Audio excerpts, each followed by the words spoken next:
executive session and vote on, looks like 5 or 6 bills to vote out.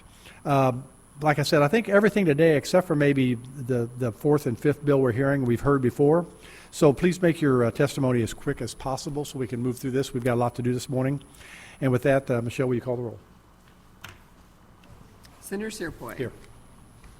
Senator Fitzwater. Here. Bean. Here. Bernskoetter. Here. Brown. Here. Esslinger. May. McCreary. Mosley. Thompson Rader. Trent. Here. We have a quorum. With that, first up, I'll ask Representative Bromley, please come forward and present testimony for 1152.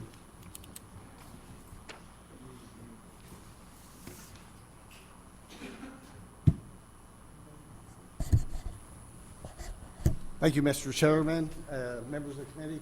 I am Bob Bromley, representing District 162 in Jasper County. House Bill 1152 simply clarifies that a small utility is 8,000 or more customers. There had been a little bit of confusion in the original language, whether it was 8,000 water, 8,000 sewer, or a combination of two. And this bill simply clarifies that it is 8,000 water or sewer customers. In addition to that, when the PSC is approving a small water system purchase, this bill simply requires that work would be done, and there would have to be a decision made on that within 6 months. And then in the House, there was one amendment added to this bill, and that amendment, there's a lot of these utilities and the Board of Trustees that are not able to get volunteers to serve on their boards. And so, as an incentive, these boards would be allowed to pay up to $100 per trustee meeting. And that is not a mandate. That's just saying that they can pay that if they want to or need to get members on the board of directors or the board of trustees. And with that, I'd just be happy to answer any questions the committee may have.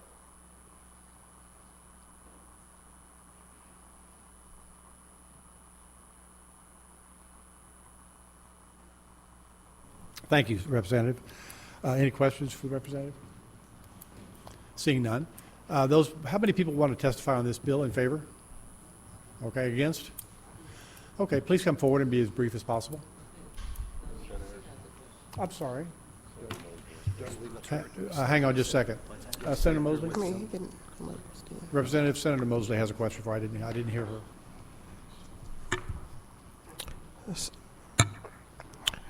Is the pay going to be determined? Who's the pay going to be determined by?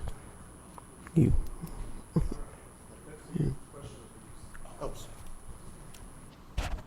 Who, the pay for the trustees? Who is that going to be determined by? To pay for the Trustees. that is the individual board of directors, and that they would decide, and the board members would decide that. This is not a mandate, by the way. This is if they can't get enough volunteers to do that, they could do that. But it would be paid ultimately by the customers because they're the ones that pay on these small water districts. Okay. So the trustees are going to vote on whether or not to pay themselves? Is that what you're saying? Yes, I believe that this would go in front of the patrons, and they would go ahead and they would have to vote on that to do that. That's the way that amendment was presented in the House. So who's voting on it? The trustees or the residents are voting on the pay? So you have the complete water district there, and it could be if they have the board of trustees. That board of trustees, they would determine if they can't get people to serve, they could go ahead and they could actually vote, and that would be more or less like a per diem almost, that they could be billed, or they could be charged $100 or get reimbursement up to $100 for a meeting. So, but the board of trustees are the ones that would actually decide that. Okay, thank you. Thank you. Proceed, please, David. Thank you. Good morning. David Woodsmall from Confluence River, appearing in support of House Bill 1152. I'll be brief. As I mentioned a couple weeks ago, in recent years, the General Assembly has passed a couple laws which seek to encourage the very efforts that Confluence River is undertaking. Those laws provide an incentive for acquiring small distressed water systems. Prior to using these statutes, however, a utility must have 8,000 customers. Unfortunately, the Public Service Commission has interpreted this to mean 8,000 water customers or 8,000 sewer customers.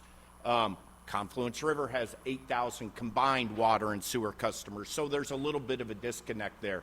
As the sponsor's bill states, however, it clarifies this. It says you can have 8,000 combined water and sewer customers, so it'd make these statutes available to companies like Confluence River. Recognizing the beneficial nature of this legislation, I'd point out that this bill passed out of the House Utilities Committee by a vote of 9-0 and off the House floor by a vote of 148 to nothing. This is a beneficial bill to everybody. Given this, Confluence River urges the committee to vote in favor of HB 1152. Thank you. Any questions for this witness? Seeing none. Thank you very much. Next in favor? Mr. Chairman, David Nguyen here on behalf of Liberty Utilities. Want to go on record in support of 1152 and thank the sponsor of the committee for your time. Thank you. Any questions for David? Thank you, sir. Next in favor, please come forward. Thank you, Mr. Chairman, members of the committee. My name is Jim Foley, representing Missouri American Water, and we want to go in support of House Bill 1152, particularly the section with the 6-month review by the PSC. On there, just to refresh the committee's memory, a lot of the process goes into it. There's obviously public hearings. There's a vote of the city council or the board. It goes to a public vote with the campaign before it even gets to the Public Service Commission. So with that, I'd be happy to answer any questions. Thank you. Questions for Mr. Full? Thank you. Thank you. Thank you, Booth. Next in favor, please come forward. Kara Cortes on behalf of the Missouri Chamber of Commerce and Industry. Similar to the last hearing on this, just want to go on record in support. Thank you. Any questions? Seeing none. Next in favor, please come forward.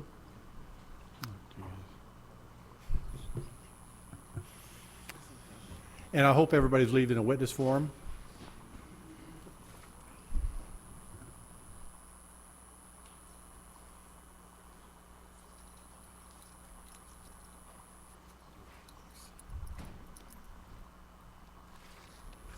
Thank you very much, Mr. Chairman, members of the committee. Good morning. My name is Arnie C. A.C. Dinoff, State Public Advocate, and I testified for this bill in the House. I am in full support of this bill. However, I believe that there needs to be some amendments. With the Board of Trustees, currently in the eastern part of the state, the $100 per meeting does not take a vote of the residents. So there needs to be some amendments to Chapter 393 and 247 of the revised state statutes. I could tell you of my experience in the Public Water Supply District number 2 of St. Charles County, which is the largest public water district in the state. They decided to form a shell company called the East Central Water and Sewer Authority. And the reason why they did that was to get around the $100 stipend that's allowable by state law. So by forming the East Central Water and Sewer Authority, they have, and I kid you not, a half-an-hour meeting every month, and they have an office that nobody occupies, that they pay rent on, and it's a shell of a company because there's no staff there. It serves less than 1,000 customers in St. Charles Hills in St. Charles County. And for this half-an-hour meeting, they pay themselves a base salary of $1,500 per month, and then they appoint some of their buddies to the this water board. And it goes under the radar of the Missouri Department of Natural Resources. It goes under the radar of the Missouri Public Service Commission. They cater meals at these meetings. And now they have taken and stripped public testimony at the meetings. There's residents who attend, and they've been threatened with arrest if they video or audio tape the meetings in violation of Chapter 610, the Open Meetings Act, which is of grave concern. So not only do they pay themselves a $1,500 base salary, but they pay themselves $100 per meeting. after the East Central Water and Sewer Authority meeting, they go to the Public Water District Number 2 meeting of St. Charles County at another location at 100 Water Street in Lake St. Louis. And they pay themselves $100 stipend for an open meeting, and then they claim to go into closed session to speak with their attorney or employee matters, and they pay themselves another $100, not having any expenses, not leaving those meetings. And then during the month, the executive director calls upon them for a Zoom meeting of less than 10 minutes, and they pay each water commissioner an additional $100 stipend. Now, there's rumors that these board members are receiving medical benefits and possible pension contributions. So when you add it all up at the end of an annual year, these water board members who have a meeting less than an hour per month are paying themselves in excess of $25,000 salary per year. This is unconstitutional and bogus of abusing the state law in Chapter 393. We need to clean this up, and I'm calling for investigations by this committee, by the Missouri Department of Natural Resources, the Missouri Public Service Commission, the State Attorney General. Artie, if I can just stop you there. Yes. We're going to vote on the sub. This is not in the sub, so the committee doesn't have to worry about this part of it. Okay? We're going to vote this bill out as a sub, Okay. and this is not going to be in the sub. Well, what I'm asking for is an investigation to crack down on Public Okay. Water District Number 2 and East Central Sewer and Water Authority. Okay, thank you. And so I'm calling for an investigation of the state auditor, the U.S. Attorney's Office, and the St. Charles County Prosecuting Attorney. But overall, I'm for this bill, and I'm open to any questions. Thank you very much. Any questions to this witness? Seeing none. Thank you, Artie. Anybody else in favor? Really in favor? Okay, anybody opposed? Okay, that will conclude the hearing on House Committee substitute for House Bill 1152. Next up will be a House Committee substitute for House Bill 779. Representative, go ahead when you're ready. Thank you again, Mr. Chairman, members of the committee. House Bill 779 simply modifies the sunset dates on 9 programs within the Department of Natural Resources. And all of these programs have sunset dates on them currently. All this bill simply does is extends each of those sunsets by 6 more years. And I left that at 6 years simply to make sure that since we're all term limited, I didn't want this to go beyond that. And these programs, and I know you've heard this bill, I believe, but it pertains to the tire fund, the lead acid batteries, hazardous waste fees, land reclamation fees, surface mining, safe drinking act fees, air conservation fees, and clean water fees.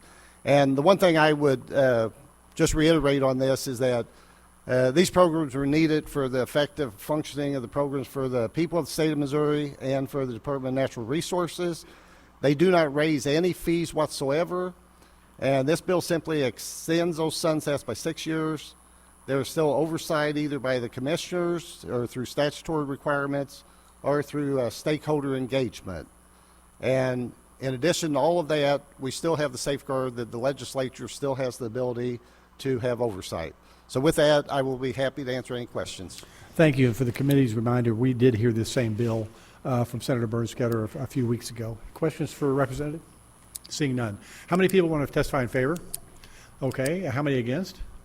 Okay. Come forward, please, and please be brief because we have heard this before. Senator Cierpiot, members of the committee, my name is TJ Graven with the Missouri Department of Natural Resources, here to testify in support of House Bill 779. As Representative Bromley said, it's a straightforward bill. It extends sunset dates on fees that support the administration of Missouri's natural resource law. It is supported by stakeholders, includes legislative oversight. There are no increases. Thank you, Representative Bromley, for presenting the bill. Thank you, Chairman Cierpiot, for hearing it. I'm happy to take any questions. Thank you. Any questions to this witness? Seeing none. Thank you. Next in favor, please come forward. Mr. Chairman, members of the committee, Ray McCarty, Associated Industries of Missouri, want to go on record in support of this as we did Senate Bill 395, and the Senate committee substitute that came out is the same as the language you're looking at here. I'm happy to support it and happy to answer any questions. Thank you, Ray. Any questions? Seeing none. Thank you. Next in favor, please come forward.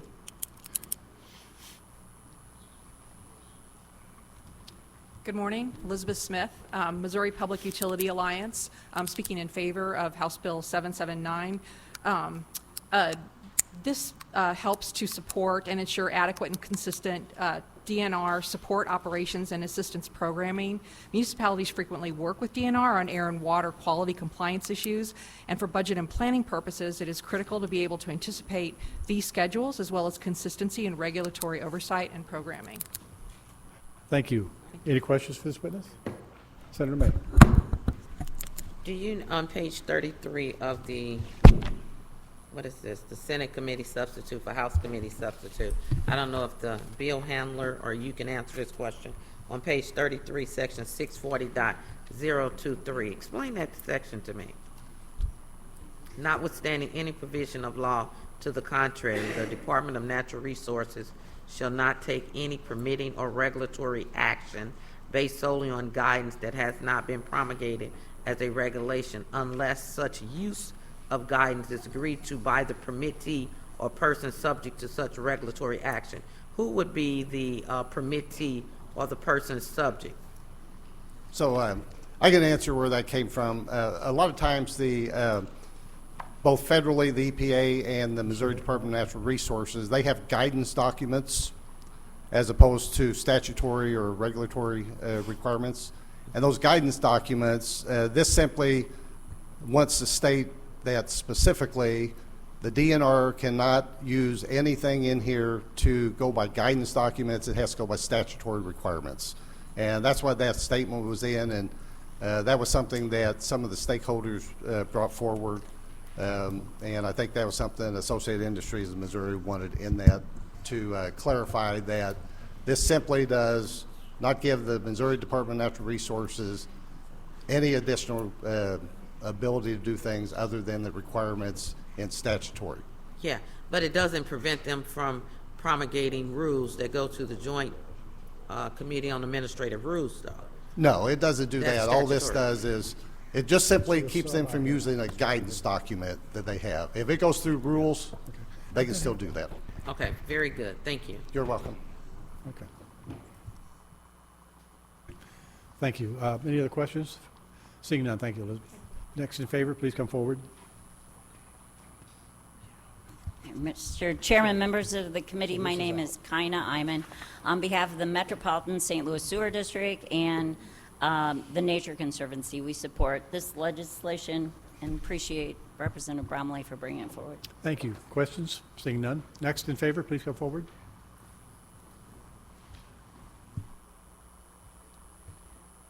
Hi, my name is Annika Carriaga. I'm the Vice President of the Missouri Society of Professional Engineers. MSPE worked with MDNR on crafting this bill language and with Representative Bromley.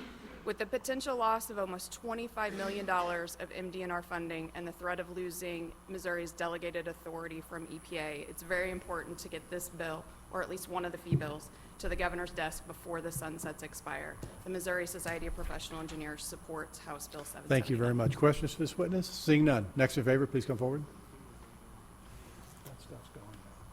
Mr. Chairman, members of the committee, Morgan Mundell with the American Council of Engineering Companies of Missouri, testifying in support of the bill. Thank you. Questions for this witness? Seeing none. Thank you. Next in favor?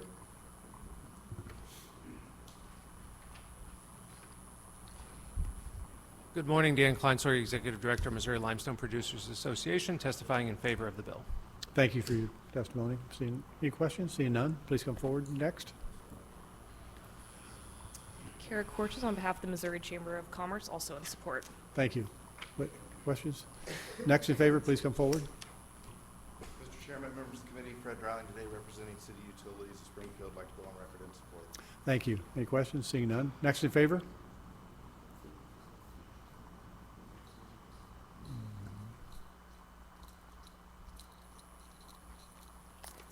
Good morning, Mr. Chairman, members of the committee. My name is Arnie C. A.C. Dienoff, State Public Advocate.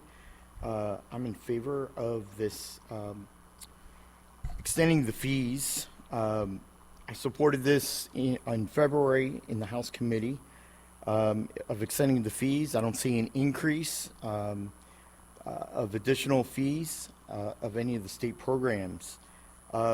These go to pay for inspection costs and program expenses. We'd rather have state home rule control rather than the Federal Environmental Protection Agency controlling our state.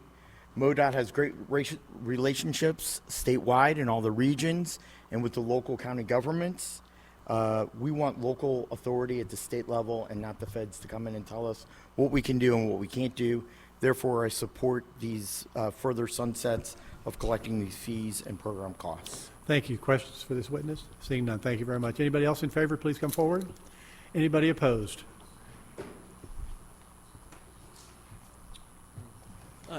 Good morning, committee. My name is Michael Berg with the Missouri Sierra Club, and we support the extension of the fees. So the bulk of the bill we're totally in support of.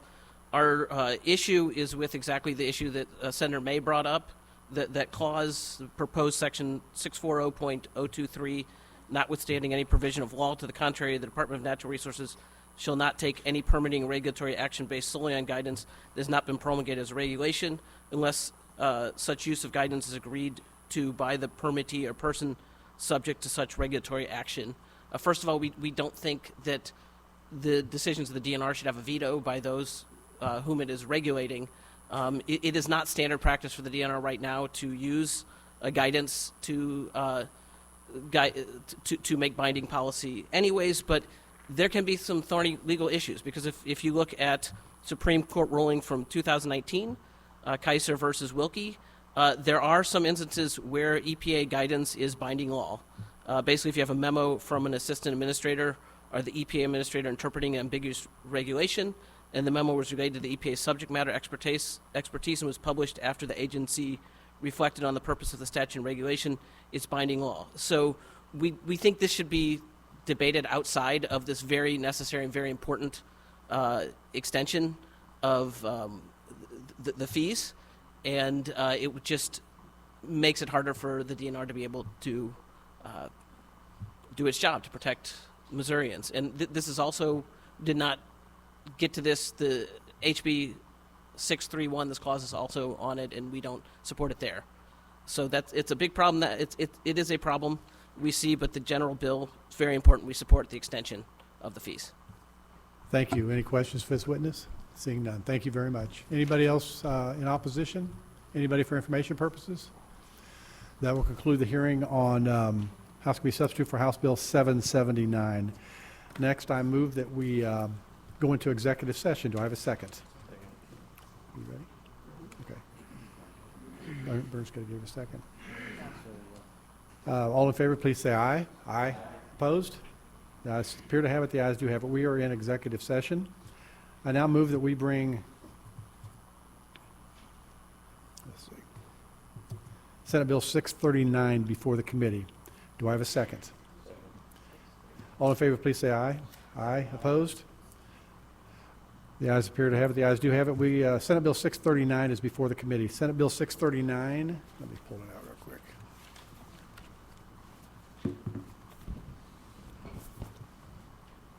This was Senator Bernsketter's paint recycling program language we heard, I believe, last week.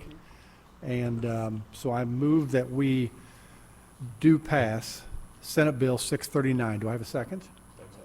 Bernskoetter. Discussion. Anybody have any questions on this bill? You remember the testimony? This is just about the recycling of old paint. Any discussion? Seeing none. I'm sorry. Senator Mosley? Okay. Senator. Call the vote, please. Senator Cierpiot. Aye. Fitzwater. Bean. Aye. Bernskoetter. Brown. Esslinger. May. McCreary. Mosley. Thompson Rader. Trent. By your vote of 9-1, we have voted to pass Senate Bill 639. I now move that we bring Senate Bill 520 before the committee. Do I have a second? Second. All in favor, please say aye. Aye. Opposed? The ayes appear to have it. The ayes do have it. Senate Bill 520 is before the committee. Senate Bill 520, as a reminder, is a securitization fix for the PSC to hire somebody when they go through the securitization process. It allows them to go outside for hiring a new counsel to help deal with that. We heard this a couple weeks ago, I believe, and we're just going to pass the Senate bill as is. So I move that we do pass Senate Bill 520. Do I have a second? Second. Discussion? Seeing none, Michelle, call the roll. Senator Cierpiot. Aye. Fitzwater. Bean. Bernskoetter. Brown. Esslinger. May. McCreary. Mosley. Thompson Raider. Trent.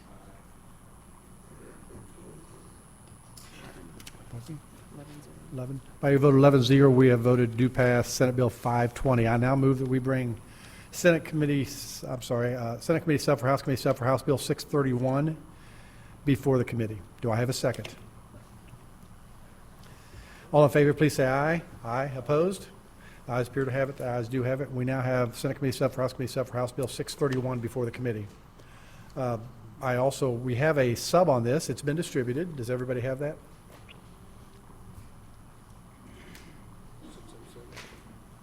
Hmm? 631. The sub ends in 04C. You would have gotten it by email today. And this, again, is a bill that Senator Bernskoetter is handling. So first of all, let me move that we adopt the Senate Committee sub for the House Committee sub for House Bill 631. Do I have a second? Discussion?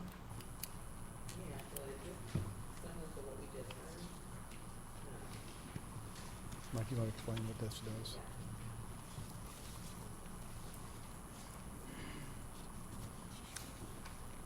does? So 631 is modifying fees for like geological resources, state oil and gas council, lead acid batteries, and then in the sub we put Senator Rader's deals with money received from National Forest Services, which is Senate Bill 481, is voted out of this committee 10-0. And then there's also Senator Crawford's, which deals with the Department of Egg Quality Program. That was voted out of the Ag Committee. And then there's the provision in there, the definition of water contaminant source to exclude non-point water sources. So those are the additions to the fee bill.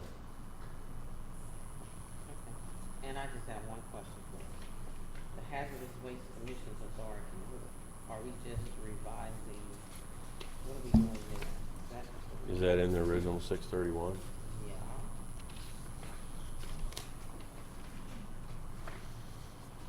Extends the authority of the Hazardous Waste Commission to revise the fee structure for hazardous waste generators from 2024 to 2030.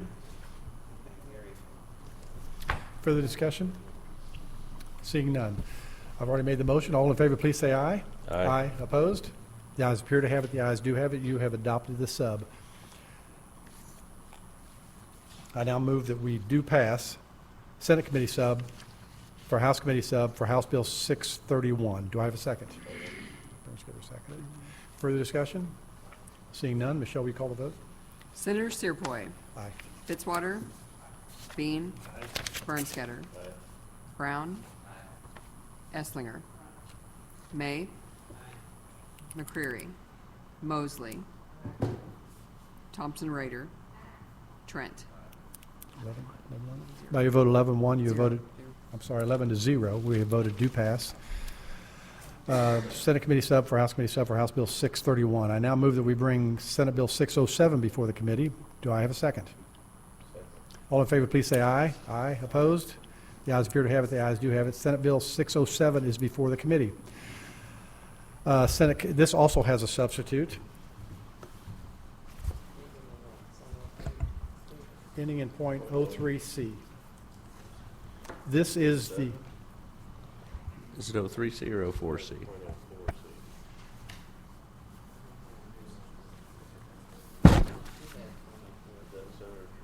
Yeah. Did I get to pick up the wrong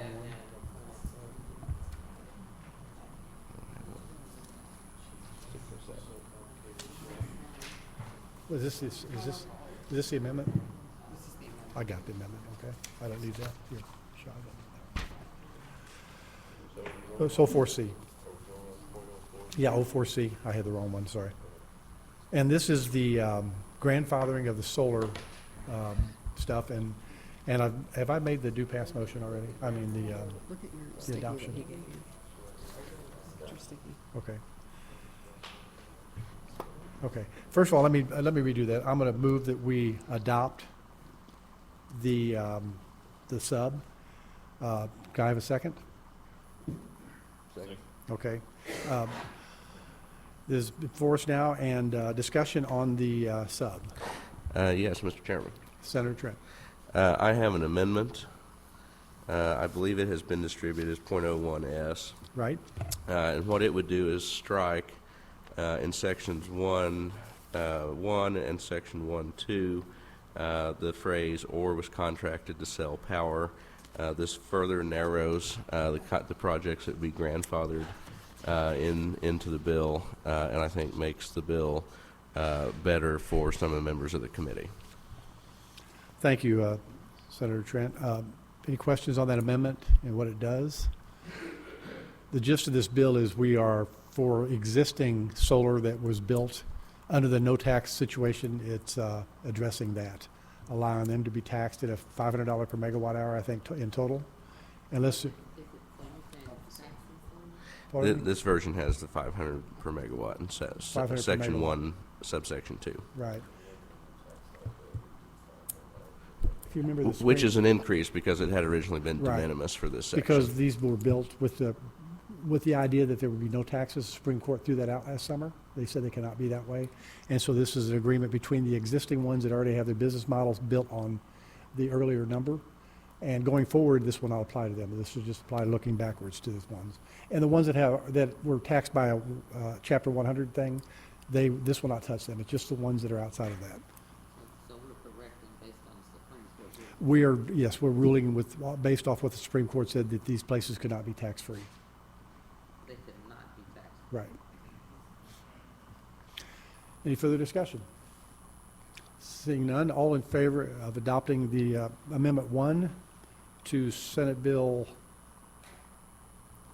the Senate Committee sub for Senate Bill 607, please say aye. Aye. Opposed? The ayes appear to have it. The ayes do have it.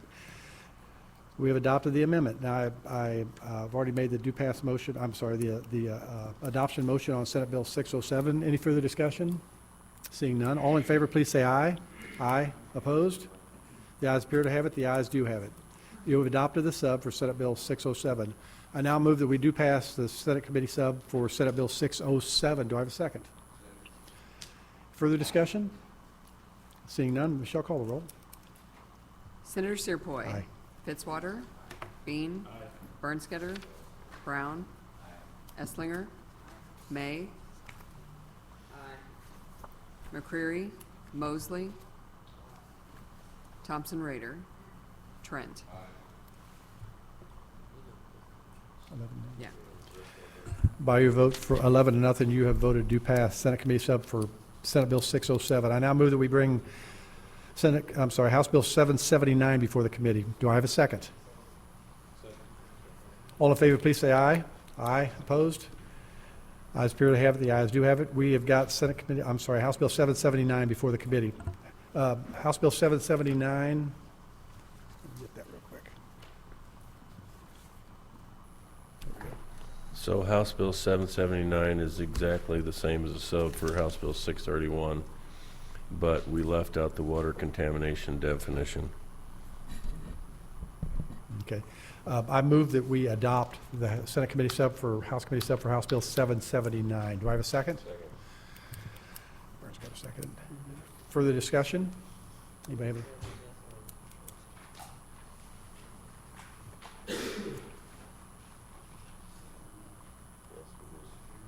Yes, Senator Brown, go ahead. So this, I guess the email sent out says there was an addition of landfill language. I get a little more elaboration on what that is. Did it get on there? It may not have gotten on there. Okay, so that wasn't added. No. Okay. All right. That's what was on the assumption of Chris Roby. So, I mean, why did we think that?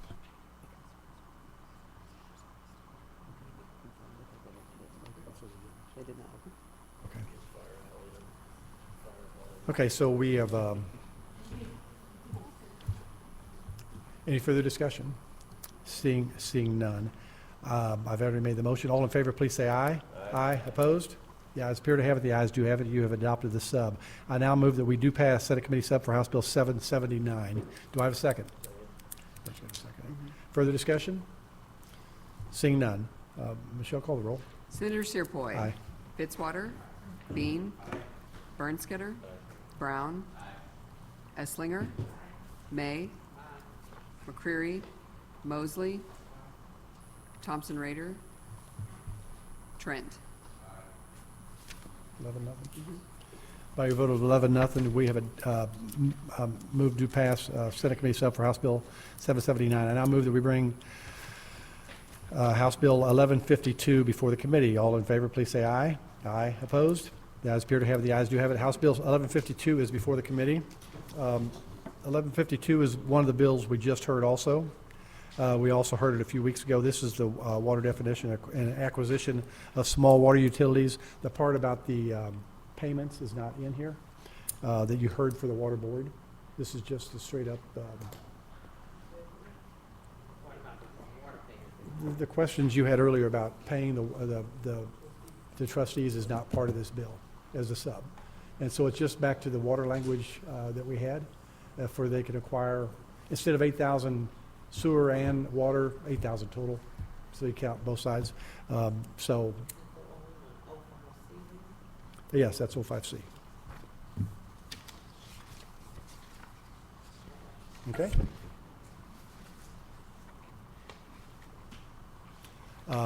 So I've made the motion, I believe. Let me make it again. I move that we adopt the Senate Committee sub for House Bill 1152. All in favor, please say aye. Aye. Opposed? The ayes appear to have it. The ayes do have it. We have adopted the sub. I now move that we do pass Senate Committee sub for House Bill 1152. Do I have a second? A further discussion?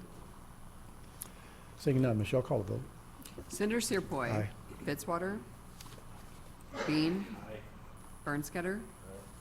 Brown. Esslinger. May. McCreary. Mosley. Thompson Raider. Trent. 11-0. By your vote 11-0, you have adopted. We have voted to pass Senate Committee sub for House Bill 1152. I now move that we leave executive session. Do I have a second? All in favor, please say aye. Aye. Opposed? We are out of executive session. Thank you for putting up with us doing that, folks. We'll now move to the hearing on Senate Bill 383. Senator Gannon, are you? Senator Gannon here? There she is, okay.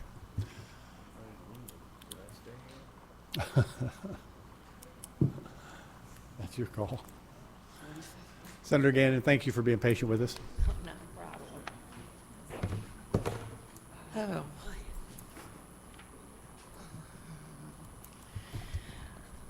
Well, good morning, Chairman and members of the committee. Senator Gannon, representing the 3rd District. Thank you for the opportunity to present Senate Bill 383. 383 would modify existing statute regarding the collection of inspection fees based on tonnage which are deposited into the State Mine Inspection Fund. The fees are currently collected on a defined list of minerals found in Section 293.030. This listing of minerals has been in place since 1985, and the corresponding rates for each mineral have remained constant since 1988. Mining companies which have mined granite in the past have paid the inspection fee based on tonnage listed in Section 292.030. However, companies have begun to reclassify granite as a chemically identical substance known as rhyolite, then using this reclassification as an excuse not to pay the inspection fee previously rendered for granite. In order to maintain an equitable fee structure, the department seeks to give the Division Director of Labor Standards the authority to set chemically equivalent minerals to those already on the list found in section 292.030 to that list, starting with rhyolite being added immediately upon the bill's passage. Moreover, the department is seeking to add cobalt, which is currently being stockpiled but not sold, to that list at the rate of 7 3/10 cents per ton.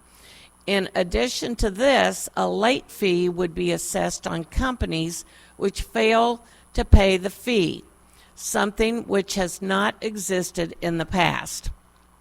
Thank you again, and I have witnesses who are here who can help answer these questions. Thank you, Senator. Questions for Senator Gannon? Seeing none. How many people wish to testify in favor of this bill? Okay. Please come forward when you're ready. Tell us who you are and leave a witness form.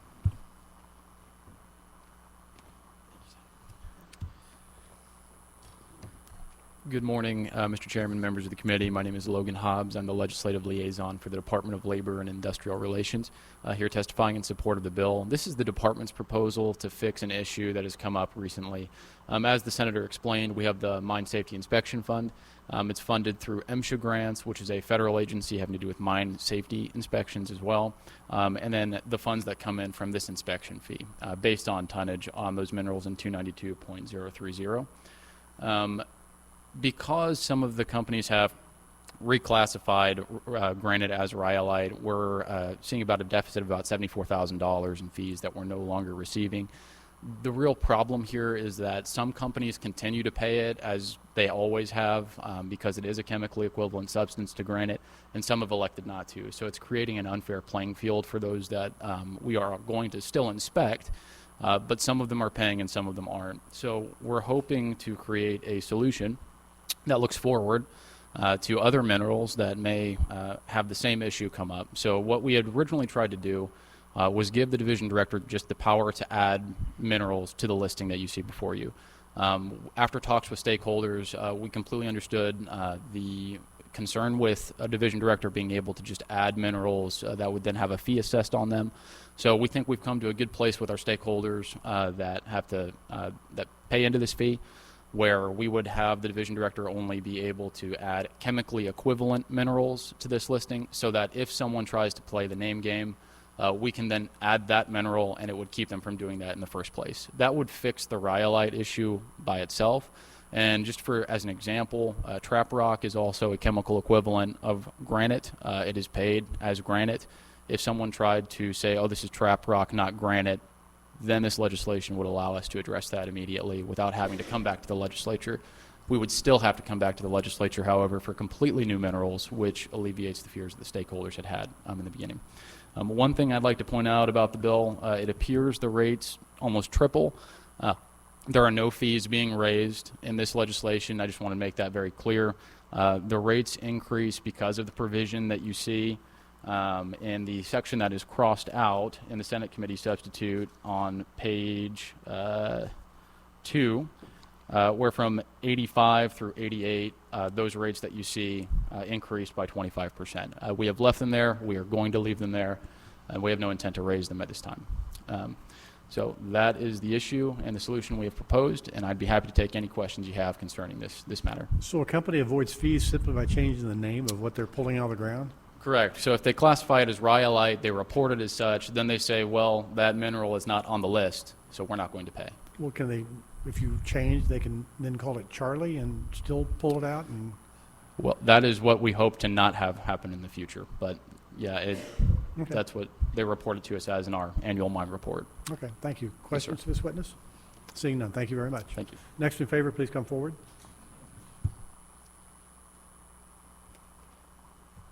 Mr. Chairman, members of the committee, Ray McCarty again, Associated Industries in Missouri, and these fees are set at a level to make sure that the mine inspections can happen. So a lot of my members are already paying this.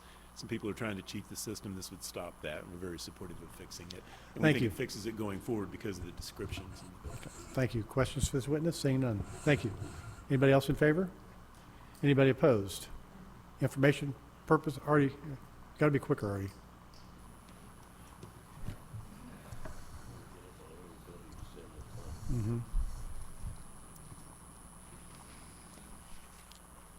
Thank you very much, members of the committee. My name is Arnie C. Acdinoff, State Public Advocate.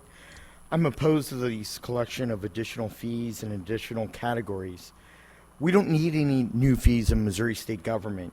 In essence, this is a new tax. Government wants to tax us at every corner of our state. The state wants a cut for everything that we do. So the next thing that the state is going to want is when we brush our teeth with our choice of toothpaste, you're going to charge us another tax. So do not create a new mineral category. If people aren't playing by the rules, the Department and the Division of Mining Control can take them to the Cole County Circuit Court and enforce existing state statute. We don't need additional state regulations. I am opposed to the creation of the stiff late fee of 10%. I think that's outrageous. I think that's highway robbery. It needs to be something more solutionable and affordable if they miss a payment. Everybody makes a mistake. Doesn't mean that they need to have a stiff penalty. This is bad economic development bill, and it goes against creating jobs in the mine industry. We don't need any additional state regulations in terms of mining. The current regulations are serving us well. The division just needs to get creative, and if people aren't playing by their current rules, they need to have the guts to file a lawsuit in Cole County 19th District Circuit Court. That's my comment and testimony, Mr. Chairman. Thank you. Anybody have questions for Artie? Thank you very much. Anybody else opposed? Anybody for information purposes? Thank you, Senator Gannon. That will conclude the hearing on Senate Bill 383. Next, we'll hear from Representative Riggs on House Committee substitute for House Bill 461. Representative, sorry to hold you up this long. Proceed when you're ready.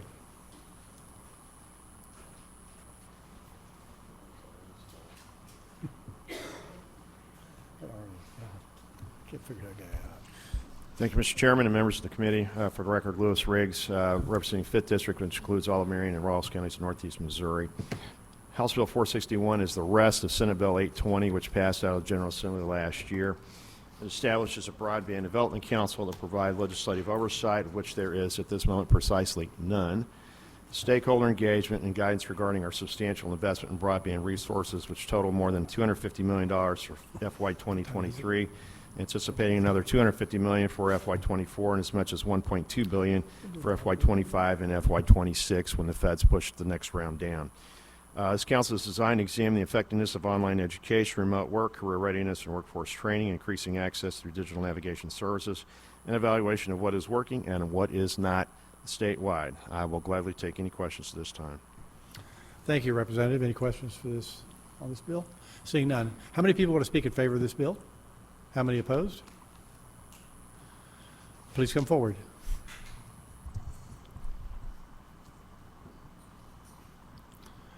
All right, we're going to get you a chair up front.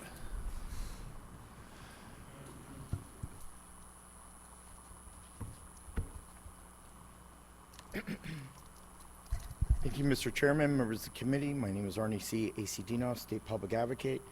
I opposed this bill in the House on February 1st, and I feel that this is yet another commission, another board that we just don't need. We're in the midst of a lot of federal dollars that came into Missouri for especially rural band development. There's a lot of grants that have already been made, a lot of companies who are currently constructing our statewide bandwidth. For us in the middle of the cycle, this should have been done years ago, but for us in the middle of the cycle to create another commission, another administrative oversight board with fees, taxpayer money being used, I feel that the report will do nothing but collect dust and waste our taxpayer dollars. So in my opinion, I'm opposed to this bill. This is unneeded, and it's already under construction. I don't see a need at this current time for another commission and another state board. We have way too many compared to other states across our nation. Thank you, Mr. Chairman. Thank you. Questions for Artie? Seeing none, thank you very much. Anybody else opposed? That will conclude the hearing on House Committee substitute for House Bill 461. Next, we will hear House Committee substitute for House Bill 225. Representative Black. Again, I'm sorry to keep you holding this all this time. Proceed when you're ready. I understand, Mr. Chair. There's a lot of business this time of year. Thank you, Mr. Chair, members of the committee. John Black, House District 129, Webster County, Missouri. I have for you the Missouri Nuclear Clean Power Act passed out of the House this year and previously. The bill would reverse language that was added to the statutes more than 40 years ago, which effectively bars the construction of nuclear power plants in the state of Missouri. This bill is at the initiative of the Missouri Air Conservation Commission. They passed a resolution in 2019 asking that this statutory fix be made. The Missouri Air Conservation Commission is the body in the state of Missouri charged with regulating air pollution. That body, in a bipartisan fashion, requested that action be taken to remove what the commission called an intractable roadblock to the construction of nuclear power in the state of Missouri. The essence of the bill involves a term known as CWIP, construction work in progress. The current state of Missouri law is that the IOUs, the investor-owned utilities, cannot pass on costs during construction of a nuclear power plant. The co-ops are not subject to this limitation. The municipal utilities are not subject to this limitation. This absolute ban is only effective in two other states in the state of the union. There are some states that have some provisions regarding CWIP. Missouri is an outlier in not allowing the utilities to pass on costs during construction. If you're able to pass on costs during construction, it lowers the price of the project, lowers the cost of the energy that is ultimately produced by the power plant. That's the essence of the bill. There have been issues requested by industry to try to protect consumers, and those have been adopted in the bill that you have before you. The most significant one is to lower the size of the plants that would be eligible for this exemption to a level below the conventional nuclear power plants that are effective today and have been constructed recently in the southeast part of the country. Those conventional plants had excessive overruns and in one case was not completed, and the costs that were passed on were therefore not recoverable by the consumers. This bill lowers the size of the plant that can be constructed to limit it to basically the small modular reactors that will be coming on in the near future to provide power for people in the country when the coal and natural gas fossil fuel plants are no longer able to provide base load, standby, 24-hour electricity. Of course, the wind doesn't blow all the time, the sun doesn't shine all the time. We're going to have to replace those coal and natural gas plants when they are shut down for environmental reasons. Recently, Mr. Chair, members of the committee, the current administration in Washington has announced the consideration of proposed rule requiring carbon capture from the fossil fuel plants. That would effectively shut down fossil fuel plants, natural gas and coal plants, or raise the price of electricity so significantly that would be impractical. Be happy to try to answer any questions from the committee. This bill is very similar to Senate Bill 333, which you previously heard, so I'll try to truncate my comments there. Thank you, Mr. Chair. Appreciate that. Any questions for Representative? Seeing none. How many people want to speak in favor of this bill? How many opposed? All right. First in favor, please come forward.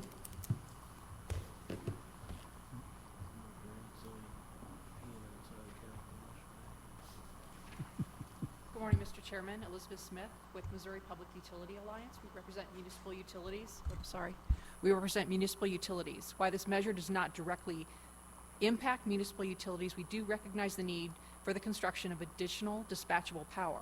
We currently partner on electric generation projects with IOUs on the east and west side of Missouri, and we anticipate additional opportunities which serve to secure affordable, reliable power to our member cities. Thank you. Questions? Seeing none, thank you very much. Next in favor, please come forward.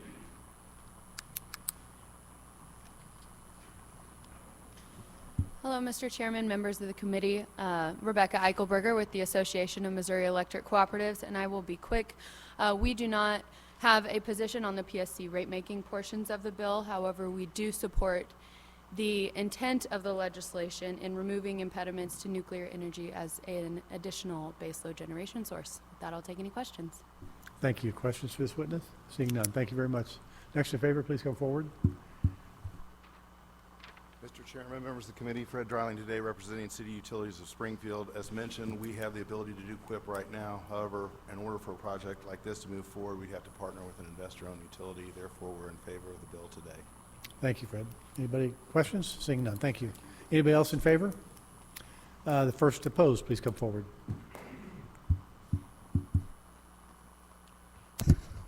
Mr. Chairman, members of the committee, Ray McCarty, Associated Industries of Missouri, and as we explained in the Senate version of the bill, we have some concerns with doing away with the construction work in progress. Today I'm representing Associated Industries of Missouri and also Ford Motor Company, who could not be here today.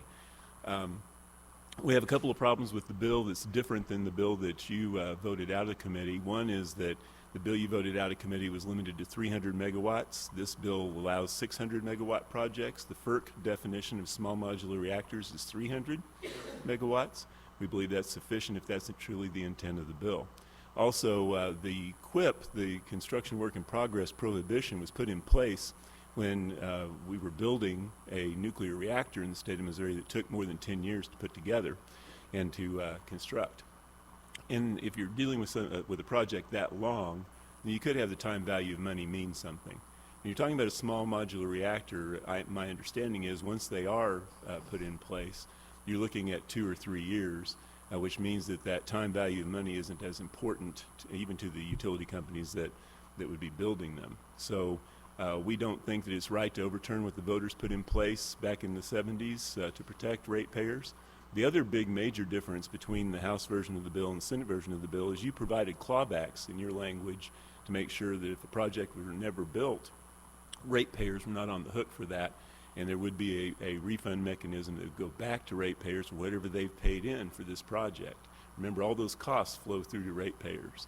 And your bill did say that they would claw that back if they didn't actually build it, very similar to the economic development programs, where if we don't live up to what we've promised for whatever reason, COVID or whatever, we don't get the benefit, and that benefit is clawed back. We want to do the same thing with that. That's absent from this bill as well. So if you're going to move forward, we would urge using the other bill that you've already put out with that those same constraints that I talked about, but we are opposed to this bill, and we're on the House side as well.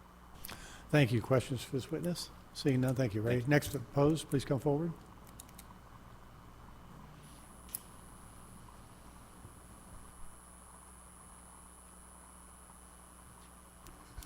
Good morning, Mr. Chairman, members of the committee. My name is Sandra Paget, and I'm the Executive Director of Consumers Council of Missouri, and we are testifying this morning in opposition to this bill. With all due respect to Representative Black, the current law does not prohibit the building of nuclear power plants. What the voters approved by initiative in 1976 was that ratepayers would not be charged for the construction. And this is a risk that Wall Street doesn't want to take, and so what the current bill that Representative Black is proposing would do is shift that risk to the ratepayers. Last week, Consumers Council, Ameren, Spire, and Castle put on an energy assistance workshop in North County, St. Louis. We didn't publicize it very well. I didn't expect many people to even show up. The room was packed. Missouri consumers are suffering from energy inflationary pressures. They're struggling to juggle the costs of their housing, their groceries, and their medication. And this bill is going to increase financial pressures for those ratepayers who can least afford it. And for those reasons, we're opposed to it. We're not opposed to nuclear power, but we are opposed to shifting these costs to the ratepayers.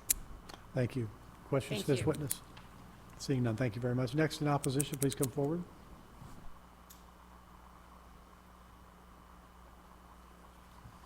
Good morning to Chairman Cierpiot and members of the Senate Energy Committee. My name is Philip Frasica. I work for Renew Missouri, a 501c3 organized in the state of Missouri to promote clean energy policy, and I wish to testify in opposition to HCS HB225 today. We're in opposition to this bill because, as we've heard from other folks, that particularly during a time of concerns of inflation, shrinking household budgets, we can't support legislation that would allow for rate recovery for capital projects to be done for construction that still remains in progress. Since 2009, the last time an attempt to change QIP laws were seriously contemplated, the landscape of energy generation in Missouri has changed for the better. Evergy has moved increasingly more and more to cheap, abundant wind production. While most of this is from Kansas, we are seeing wind farms being built in northwest Missouri in the state, in addition to providing power that does not need to be shipped by train or leaves waste that proves to be a challenge to store. These domestic wind farms have contributed to their local economies, in addition to keeping residential utility rates low. We've also seen significant wind generation being planned by Empire Electric, Ameren, Missouri. PSC is also looking at multiple solar production projects to be approved. So all of these big investor-owned utilities are making buy right now. Capacity is full. It's being met. Right now, costly and inefficient coal plants are looking to retire, and these alternative sources are meeting our generation needs, meeting Missouri's needs. We've also seen a huge investment in energy efficiency from investor-owned utilities. Since the Missouri Energy Efficiency Investment Act, or MEA, was passed by this legislature, in less than a decade, we've seen almost 1.5 power plants worth of production removed from our system thanks to efficiency taken by Missourians across the state. Renew Missouri would also point out we do significant work to promote the interests of low-income customers, and this bill would be particularly detrimental to these populations. Rates are already increasing for customers in IOU territories such as the ones we mentioned, and this would continue to do so. This is a regressive rate-making policy that should be rejected, and we are opposed. Thank you. Thank you. Questions for this witness? Seeing none, thank you very much. Next in opposition.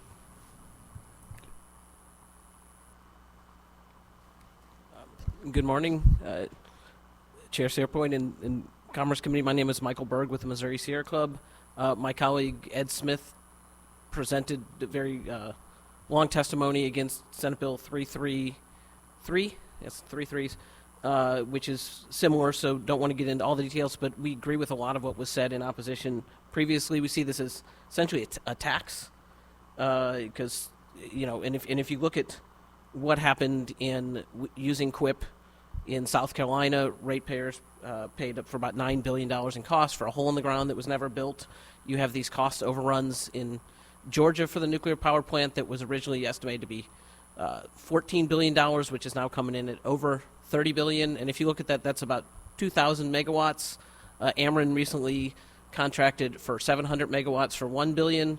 So it is not cost efficient. The industry has a history of cost overruns, delays, and cancellations. And we know that this is designed with a smaller size for small modular reactors, but there's a danger of, you know, you prove one, you prove another, and you could have the same results. The small modular reactor technology has potential, but is unproven.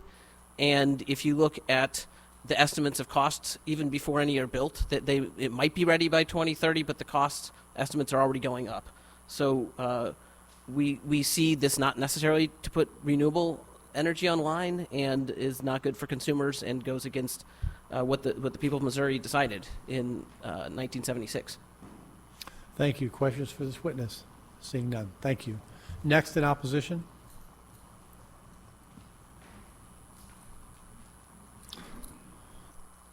And I forgot my form back there, but I'll make sure to bring it back up at the end.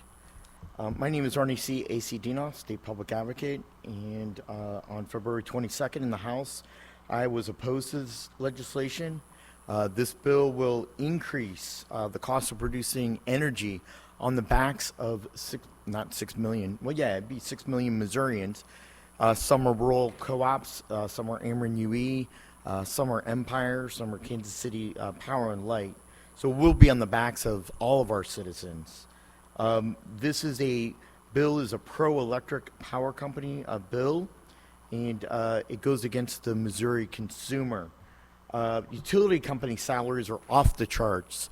For an example, in the St. Louis Post-Dispatch last week, the chairman of the board or president of Ameren UE makes an annual salary of $7.5 million plus stock initiatives, annuities, lifetime pension, expense account. I could go on and on. That's sickening on the backs of Missouri ratepayers, and it's a fact. $7.5 million is being the president of Ameren UE. Projects are never being finished, and it's paid for by taxpayers or ratepayers for not. For those reasons, I'm opposed to this bill. It's a selfish bill for utilities to make them more wealthy, more profitable, and screw the Missouri consumer. Thank you, Mr. Chairman. Thank you. Any questions for this witness? Seeing none, thank you. Anybody else in opposition, please come forward. Anybody for information purposes? That will conclude the hearing on, what's that? Senator, I neglected to say, I am aware of the amendments that were passed in the Senate, or considered in the Senate. I don't think they've been passed in this committee, with regard to the lowering the megawatt rating to 300 to further ensure that the problems happening in the South will not occur, and with the clawback amenable to that amendment, Mr. Chair, members of the committee. Thank you. That will conclude the hearing on House Committee Substitute for House Bill 225. We are adjourned.